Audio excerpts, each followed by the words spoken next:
할렐루야. 사랑하는 대강의 가족 여러분, 오늘 하루도 하나님의 말씀과 동행하는 삶이 되길 소망합니다.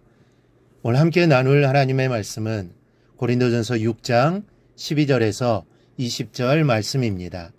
모든 것이 내게 가하나 다 유익한 것이 아니요 모든 것이 내게 가하나 내가 무엇에든지 얽매이지 아니하리라. 음식은 배를 위하여 있고 배는 음식을 위하여 있으나 하나님은 이것저것을 다 패하시리라. 몸은 음란을 위하여 있지 않고 오직 주를 위하여 있으며 주는 몸을 위하여 계시느니라. 하나님이 주를 다시 살리셨고 또한 권능으로 우리를 다시 살리시리라. 너희 몸이 그리스도의 지체인 줄을 알지 못하느냐? 내가 그리스도의 지체를 가지고 창녀의 지체를 만들겠느냐? 결코 그럴 수 없느니라. 창녀와 파는 자는 그와 한 몸인 줄을 알지 못하느냐? 일러스되 둘이 한 육체가 된다 하셨나니 주와 파는 자는 한 영이니라. 음행을 피하라. 사람이 범하는 죄마다 몸 밖에 있거니와 음행하는 자는 자기 몸의 죄를 범하느니라. 너희 몸은 너희가 하나님께로부터 받은 바 너희 가운데 계신 성령의 전인 줄을 알지 못하느냐? 너희는 너희 자신의 것이 아니라 값으로 산 것이 되었으니 그런즉 너희 몸으로 하나님께 영광을 돌리라. 아멘. 저녁 황혼이 물드는 소돔성은 그 붉은색을 배경으로 더없이 아름다워 보였습니다. 이 당대의 가장 풍요롭고 사치스러운 모습을 그대로 드러내고 있는 모습은 차라리 당당해 보이기까지 했습니다. 낮보다 밤이 더 아름답고 낮의 일보다 밤의 쾌락을 더 효과적으로 즐길 줄 아는 사람들이 모여 사는 소돔이 낮의 잠에서 밤의 쾌락으로 깨어나는 시간이었습니다. 그 무렵 두 천사가 소돔성에 접어들고 있었고 아브라함의 조카 롯은 성문에 맥없이 앉아 있었습니다. 가까이 인기척을 느낀 롯이 천사들을 보고는 일어나 영접하고 땅에 엎드려 절하면서 자신의 집에 하룻밤 머물고 갈 것을 청합니다. 롯의 간청에 못 이겨 천사들이 들어오자 롯은 식탁을 베풀어 극진하게 대접했습니다. 그런데 사건은 여기서부터 시작됩니다. 음식을 먹고 있을 때 소돔 사람들이 들이닥쳤습니다. 그리고는 사방에서 다 모여 롯의 집을 에워싸고 롯을 불러 오늘 밤에 내게 온 사람들이 어디 있느냐 이끌어내라 우리가 그들을 상관하리라고 요구합니다. 우리는 이 소돔 사람들의 말에서 상관하리라는 말을 주목해야 합니다. 이 말은 성관계를 의미하는데 남녀 간의 성관계를 말하는 것이 아니라 동성애를 의미하는 완곡한 표현입니다. 지금도 남색이나 수간을 소돔이라고 하는데 이 말이 바로 소돔에서 유래된 말입니다. 그러니까 한마디로 소돔이라는 도시가 얼마나 성적으로 타락한 도시인가를 알 수 있습니다. 감히 하나님의 천사를 남색하려고 했다는 것은 도저히 용서할 수 없는 망할 도시의 단면인 것입니다. 그런데 이에 못지않게 성적으로 타락했던 도시가 바로 고린도입니다. 소돔을 방불케 하는 음행의 도시였습니다. 사람들은 음행을 큰 죄로 생각하지 않습니다. 이 성욕은 사람의 본능적인 욕구이므로 당연하다고 생각하고 다만 사람이 즐기고 누릴 수 있는 여러 가지 쾌락 중에 하나라고 생각을 했습니다. 심각한 것은 이런 음행에 대한 사고방식이 교회 안에까지 버젓이 침투해 들어와 있었다는 것입니다.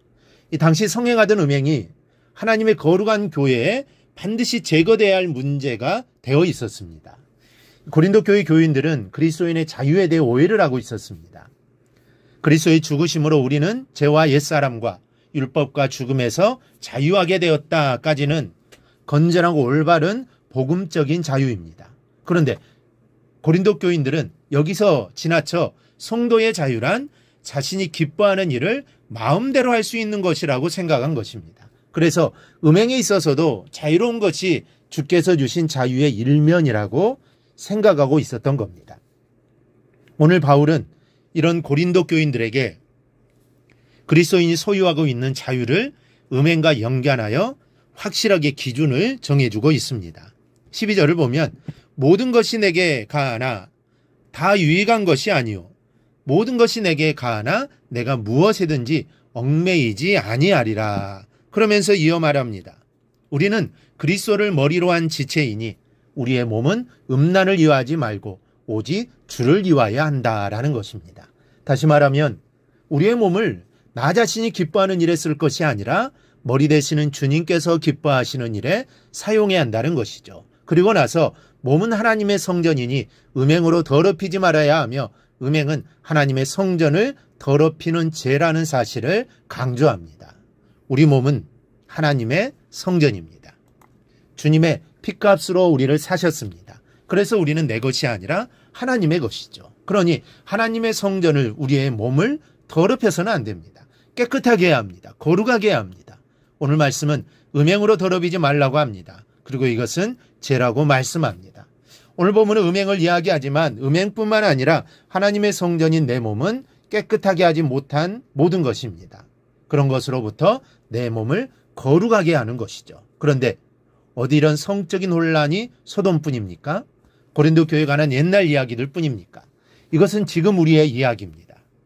사도 바울은 고린도인들 뿐만 아니라 바로 우리에게 말하고 있는 것이죠. 얼마 전 신문을 보니 매년 성범죄가 15%씩 증가하고 있다고 합니다. 또 우리나라 20대 미혼 여성들의 39%가 임신 중절의 경험이 있고 또 그중에서 60% 정도가 2회 이상의 수술 경험이 있다고 합니다. 남자부가 접대부가 된 바가 등장을 하고 유명 여자 연예인이 버젓이 그곳을 드나들고 하는 이런 일들이 이제는 심심치 않게 우리의 주변에서 들려오고 있습니다. 이제는 하나님의 자녀인 우리들이 확실한 기준을 세우고 하나님이 기뻐하시는 일들을 세워나가야 할 때입니다.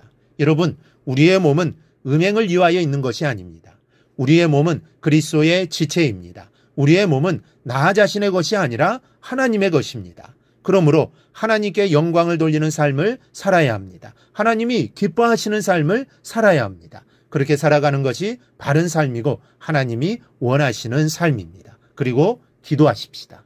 이 사회가 음란의 죄로부터 벗어나 하나님이 기뻐하시는 나라가 되도록 기도하십시다. 원수막이할 수만 있다면 우리를 넘어뜨리려고 한다는 사실을 명심하고 늘 기도에 힘써 나를 지키는 성도님들이 되시기를 주님의 이름으로 축원합니다. 오늘 묵상한 말씀을 굳게 잡고 삶으로 실천하며 살아내는 대강의 모든 성도들이 되기를 축복합니다.